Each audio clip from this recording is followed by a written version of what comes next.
Alright, I was born in Birmingham, Alabama, and I lived there until age 4.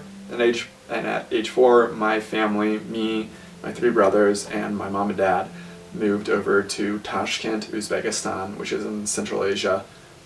We moved over there for my parents' work. They did humanitarian aid work. My dad worked at a local eye hospital there, training a lot of doctors and then also doing a lot of surgery himself.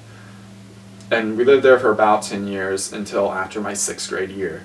And then after my 6th grade year, we moved back to the States for a year, back to Birmingham. And that was my 7th grade year. And then after that year, we moved to Bishkek, Kyrgyzstan, and my parents did similar things. My dad worked in different hospitals there, and my mom did a lot with women who had been abused in their marriages and were either divorced or just kind of their marriages ended. And she helped train them in kind of just different handicrafts that they could use professionally, like quilting. And then I was there for my 8th and 9th grade year, and after my 9th grade year, I moved to Kandern, Germany, which is just a small town in the Black Forest of Germany, near Switzerland and France, like half an hour from each. And I went to boarding school there for my sophomore through senior years. After my junior year, the summer between my junior and senior year, my parents moved back to the States, and they've been living in Birmingham ever since. And after my senior year at boarding school in Germany, I moved back and have been going to school at a small college called Covenant College, which is near Chattanooga, Tennessee.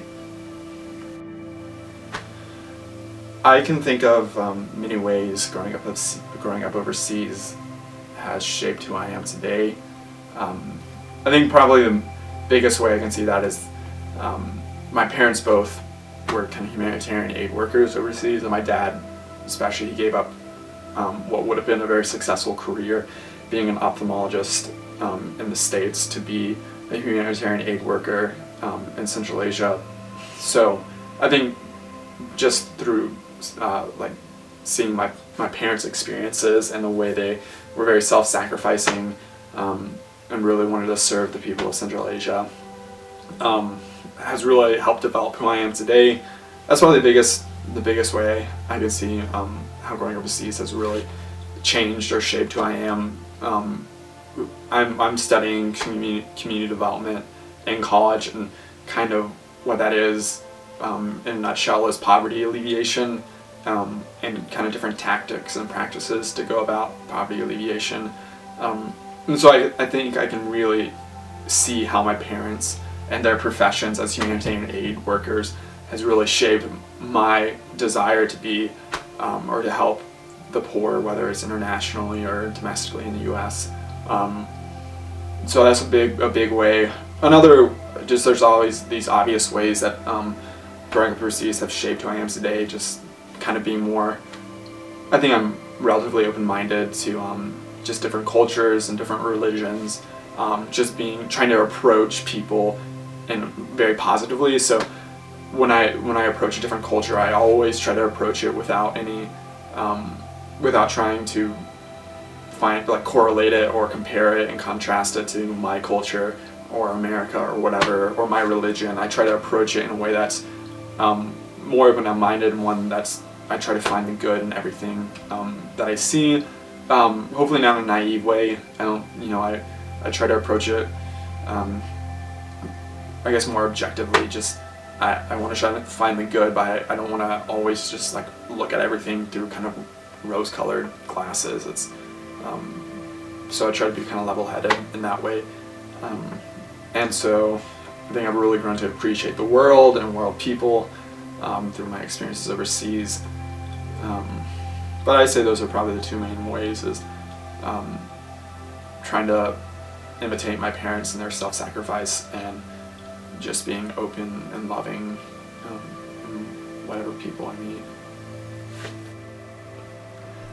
So growing up as an elementary school kid in Uzbekistan is very different from growing up as an elementary school kid in America, I'm pretty sure, although I didn't experience the America part. But like when people, I think this conversation comes up pretty often, talking to people about where I grew up and what it was like to grow up in Uzbekistan.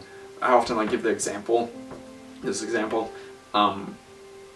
So in my neighborhood, it was like when living in Uzbekistan was a very Uzbek neighborhood. Uzbekistan, there's a lot of Russians there too, but the neighborhood I grew up in was very Uzbek, so everyone was like very ethnically and culturally Uzbek, and so it's just like culturally, yeah, just very Uzbek. And it was almost like we lived on the edge of town, even though this was the capital city. It was almost more rural, our neighborhood, and kind of more like country living in some ways. And one thing that happened a number of times when we lived over the 10 years that we lived in Uzbekistan was this locust invasion during the summer. There was just like it was like almost like the plague, or just like the mosaic plague, like these just locusts would just like storm Central Asia and Uzbekistan and like just all over the place for like a week.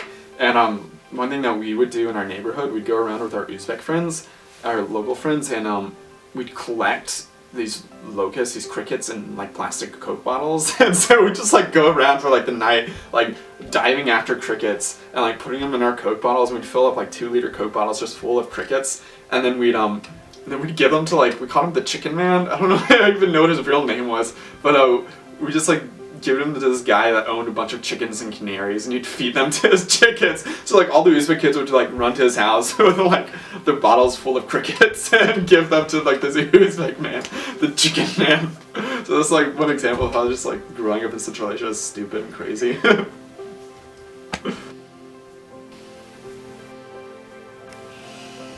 So one hard thing about being a TCK, at least for most TCKs, is having to leave a place very suddenly, and then move to another place. And obviously with that is leaving a lot of relationships and friendships and maybe even family behind, and then having to readjust to a new place. And that's been difficult to me at times.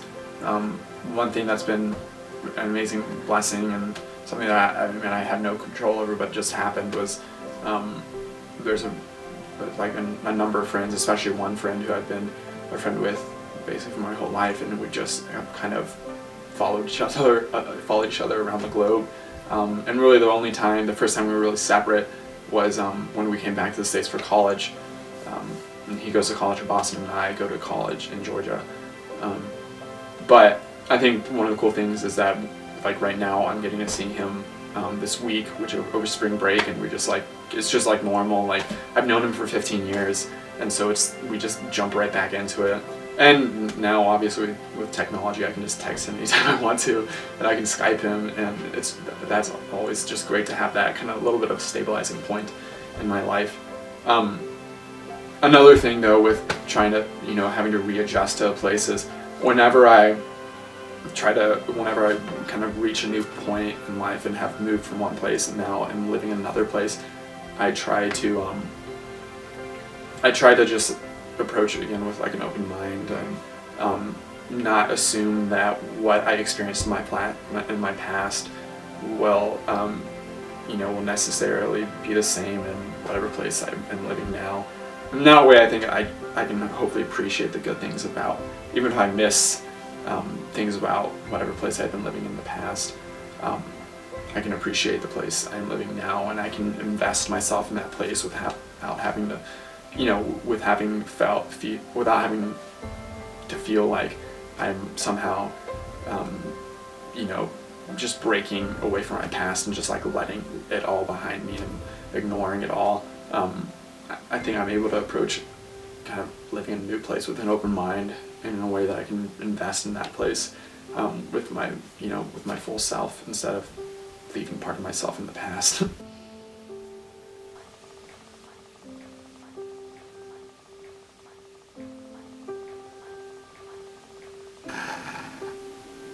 My name is Greer McCollum, and I am third.